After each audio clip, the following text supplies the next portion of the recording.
Ferrari. I wonder if there'll be a penalty for that. Incident responsibility there, you would say, well, you know, you're driving into somewhere where you can't see and you can't stop. I mean, it's irrelevant now, isn't it? Because you know, you've got to send a message, though, Jeremy. You've got to send a message to the rest of the field that that's not an acceptable way on a restart to go about your business. Particularly for somebody Tony Wielander's experience. I'm very surprised. Yeah, I am. Now, let's put on a rider here. Did he have a problem? We don't know. He might have hit the brake pedal and nothing had happened. But I think the problem was lack of fear. Yeah. Too brave. Yeah. I mean, again, I can see his thought process. But if you want to know what that's like as a street driver, imagine big rain and you got like a train of about 8 semis in front of you. You couldn't see anything along. Forget the rain light. Right. You can't see the rain light either. You're going blind and all that kind of stuff. So that's why we see multi-car shots on the highway. That's why we see multi-car shots here. You gotta leave that gap, you know. And it's a shame. Leave yourself an out, huh? Leave yourself an out. Oh yeah. But again, we're at that time of the race where guys are feeling pressure. We got to go. I can make this happen. I can be a hero. You know, to see the WeatherTech car, destroyed like that, is really sad. But it makes me want to go out and get some WeatherTech maps for my Cadillac CTSV. Do you get paid every time you mention that? I wish I did. Either that or there's like a drinking game where every time I said Cadillac, ATS or CTSV, somebody had to take a drink. That'd be fun too. But CTSV was my car of the year last year. Of all the cars that I drove, I had one for the swing between Watkins Glen and CTMP. Yeah. Picked it up in Canada, drove it down, and then drove it back up again. Have you been in the ATSV? I've had an ATS, yes. I had that one the year before. I like that. On a tight road, forget about it. It's like a little fighter jet. Let's go down to Jamie. Very heavy impact for Tony Wielander. He was moving around in the car that we could see. Jamie, any news from the team?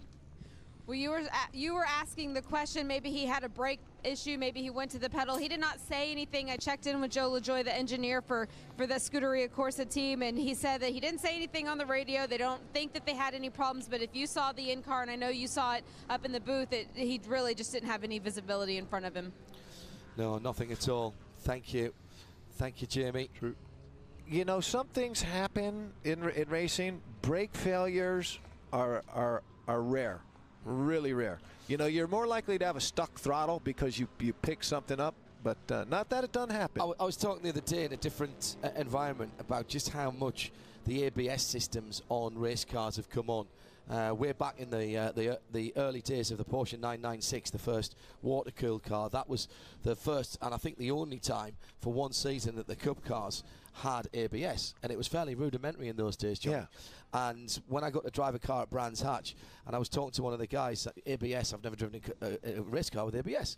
So, don't get into the ABS. If you go into the ABS, you're not going to stop for the corner. You need to be just right on the edge of the ABS so that it's almost there but not quite.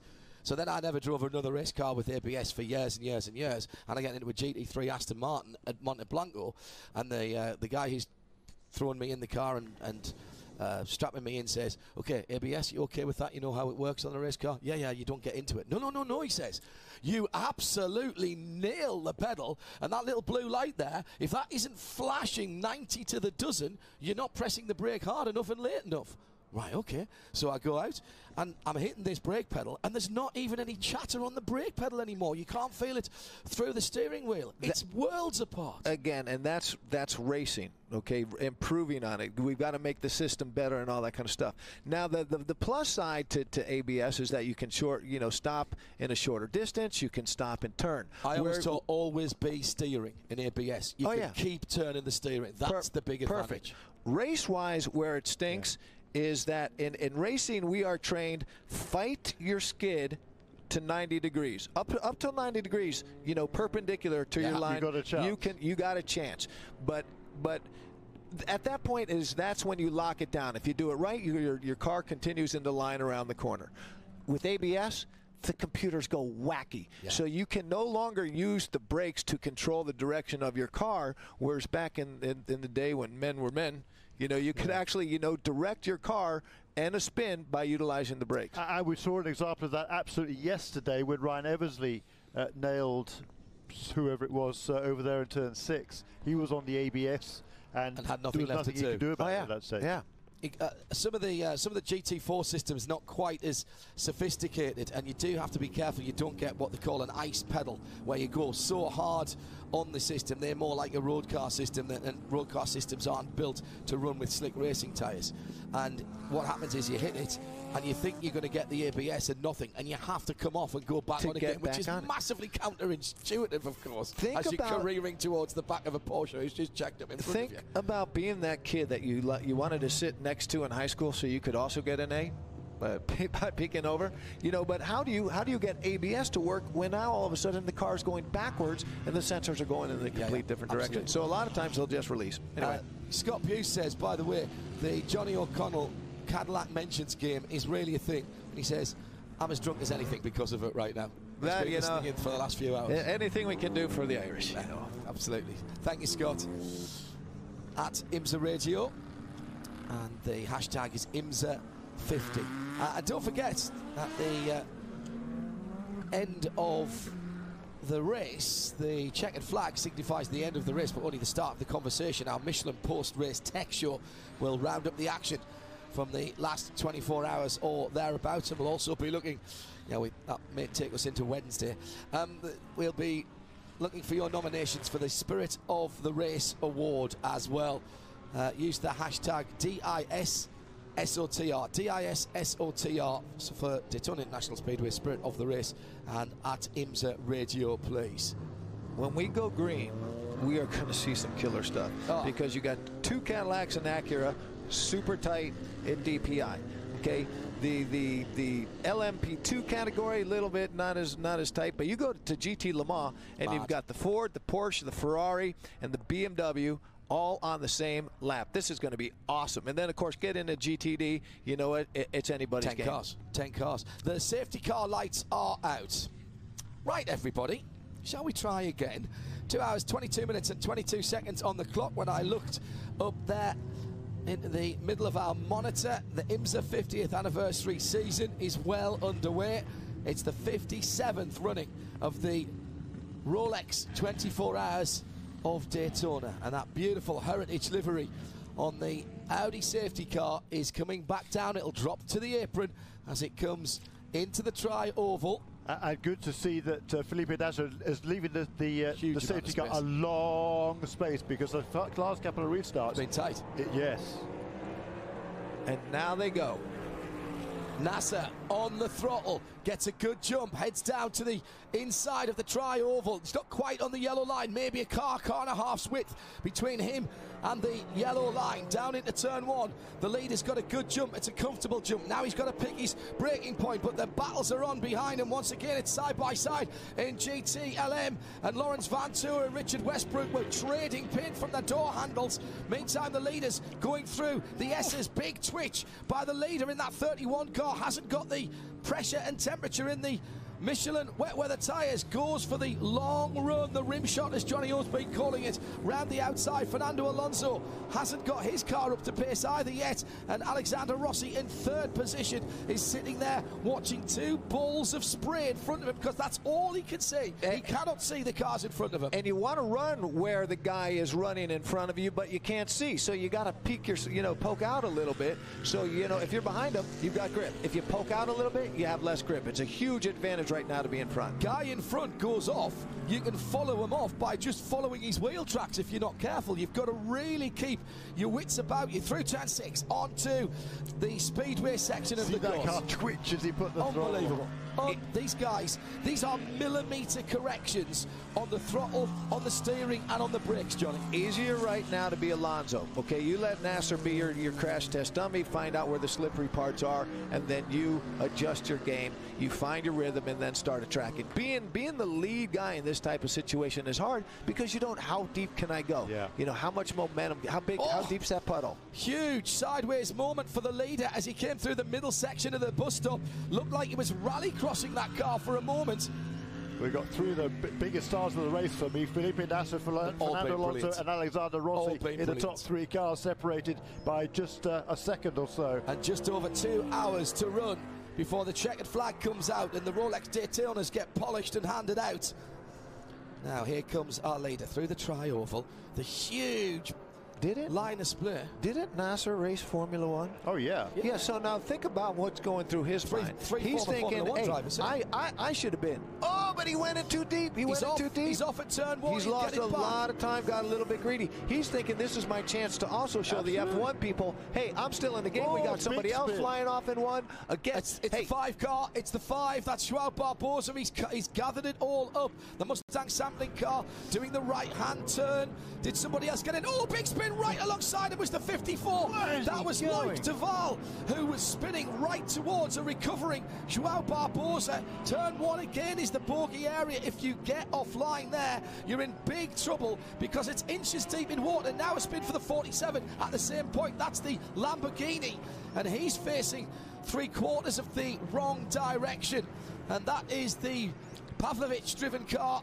So what happened? Oh, he's on the downshift, I think, as he was coming into turn 1, just went for the second downshift, and it locked up the back wheels for me there, Johnny. You know, back in the day, we used to have to do that ourselves with a heel toe downshift right there. You know, again, it can be paint, it can be puddle, but look at how close that was for everybody watching. 54, Loic Duval in the Nissan. He just looped it and was for a moment heading for a head-on impact to the recovering Joao Barbosa, all on the runoff area at turn 1. Scary moments. GTD. Yeah, and it's the 29. It's Daniel Morad in the Audi. Now remember, the Audi R8 is a street car, is quattro. It's all-wheel drive, not allowed in GTD. That's rear drive only.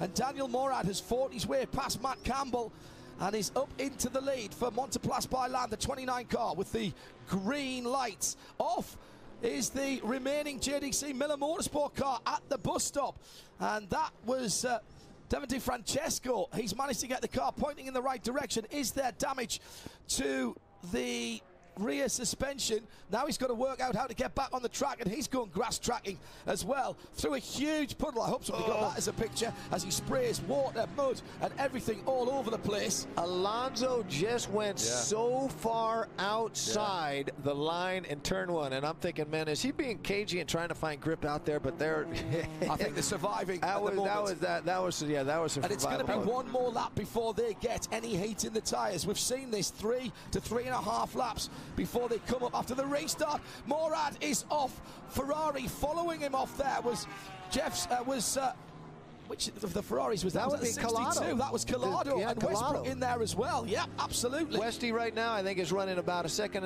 or so in front of him, but it's really interesting for the fans. 9-11 off as well. Nick Tandy at turn 1, and there was another car involved there. Was that the 47 again? I think it might have been Tandy. Looking very, very racy indeed. He was not happy, so something had happened there in the braking area to turn 1 that sent him into the standing water. The problem there is you can't stop once you get outside the right-hand side line, because there's 2, 3, maybe 4 inches of water there, Johnny. Not just that, but when you're behind guys and you can't see your exact, precise spot on the racetrack, you don't know where to hit your braking point. The weather's closing. The weather is coming. The race is coming down harder. Last time around, they were significantly slower. Can't see the condors on the horizon. Down on A1 now. It's a lot gloomier all the way around. Another big slide going out onto the turn 6 banking from Daniel Morad. He's still listed as the leader. Right in behind him, second place, James Collado in GT Le Mans. He's getting to the high side, trying to get round the GTD car. Doesn't want to be a part of his accident. But he doesn't have the braking going into the braking zone, so he might be overtaken again. But right now, Nasser up front is opened up about a little bit over a second gap on Alonso. Yeah. Oh, Collado is struggling through. Don't throw it away. This is in the bus stop. The big standing waters there. And who's coming through there as well? Matt Campbell in second place. So the red Ferrari at turn 3 on the speedway now is in second place in GTLM. Behind him, the white and green Audi, the 29, and the grey 73 Porsche are battling for first and second in GTD. And Fred Vervish has dropped away from this. He's 8 seconds further back in the 88 Audi. John, blame him, actually. In every single category right now, these guys know they are racing for the win, because this thing could get red flagged. another caution or whatever. And I'm seeing, like, at the second part of the bus stop chicane, it's getting deeper and deeper and deeper. And I see Alonso, he's pushing super hard. Rossi pushing super hard. You know, Nasser up front doing a great job, but this track is just getting worse. And every lap somebody's going wide at turn number 1. Meantime, the 19 has gone around again. Andrew Davis. That was Andrew Davis, wasn't it? Thank you, Jeremy. And that was just going on to the banking. They're down in the pit lane. Jamie is watching the teams. This is the race. This could be the race right here. This could be who gets the watches, Jamie. Yeah, it's just like Johnny said for the drivers behind the wheel. If you walk up and down pit lane and look up at the boxes, all of the teams sitting on their hands, they're biting their fingernails. The tension is so high, you can see it on their body language. It could be the last lap of the race at any point in time. Nobody knows what's going to happen with the weather and what's going to happen up in race control, so you can feel it down here on pit lane as well. Make a position now if you can. This has been looked at very carefully to our left-hand side. The weather is closing in. It can't be more than 10 minutes away before we can't see the other. In fact, we almost can't see the other side of the airport. I'm really interested in looking at the different lines they're taking to turns. NASCAR 3 and 4 for the leader and the second place car. Alonso a much higher line around the corner, and Nasser much lower down. 25 BMW going for a pass out on the circuit. I think that's going into the bus stop chicane. Yes, it is. Nasser has gone off, has he? Not quite. He's just held on to it. These guys are fighting so hard, dude. This is so cool. Who was the BMW trying to go by there? He was just going past traffic. In GT, it's still Westbrook by a second and a half from Collado. Ford from Ferrari with BMW. Tell you what, Rossi went off at turn 1. He's rejoined. He's lost a fair bit of ground. He's lost probably 5 seconds with an off at turn 1. That's Alexander Rossi in 3rd place. Don't tell these guys that you can't race in these conditions, because they are absolutely on the outer edge of the performance envelope of the car. This is outstanding. And the driver. This is really tough out there right now. There's nothing being left out. Nick Tandy's been off the circuit, coming onto the high banks at turn 6. Tandy back up into 5th position and gets back up to speed. 5th position in his class. Here comes the 31. Splish, splash, jumping through the puddles at turn 6 and onto the bank section at Speedway turn 1. Every time he sees a car ahead of him now, he's got to have his heart in his mouth. Not that he doesn't think he can deal with it, but you have no clue where that car's going to go when it hits the brakes. Well, you know, the braking is the scariest part, okay? Because you can control your acceleration with the knobs on your steering wheel. But how deep you can go in? How much has this corner changed from the last time you went there? And you can just see, just struggling right here. There's a big puddle. Okay, and you're trying to find different lines through. Now get straight. Now go. Now pull the trigger. But when you hit the water, you see the cars stop. The water is so deep, it's actually like putting an e-brake on the cars. Back in the day, okay, and I know there are a lot of teams here that wish they could do it.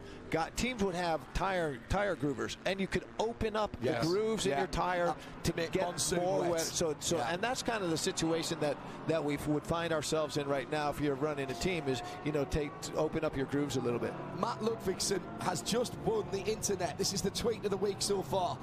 Surely Rolex should be awarding not Daytonas this weekend, but Submariners. Very, very good watch knowledge there, Matt. That's outstanding stuff. The leader is still Felipe Nasser. 2 hours and 11 minutes to go.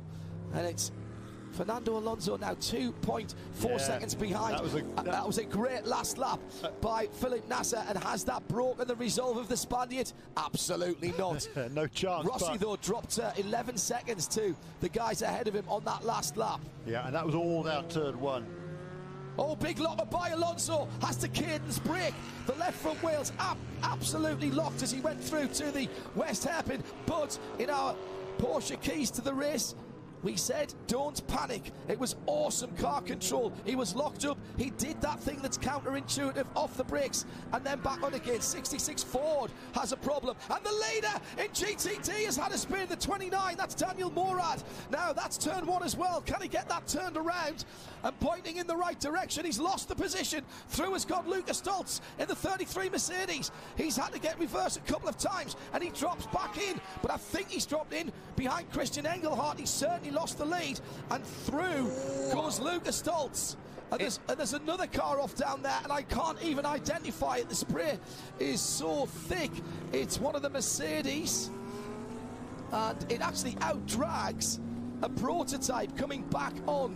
And who was that who went long? It was, in fact, no, it wasn't the Mercedes, it was the BMW.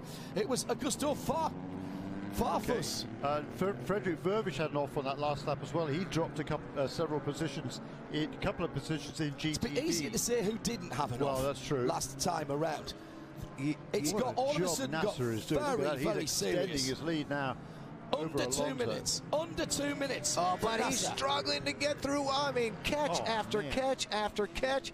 I mean, I don't know who a great rally driver is, but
now he's doing Sebastian Loeb or Sebastian Ogier would be absolutely delighted.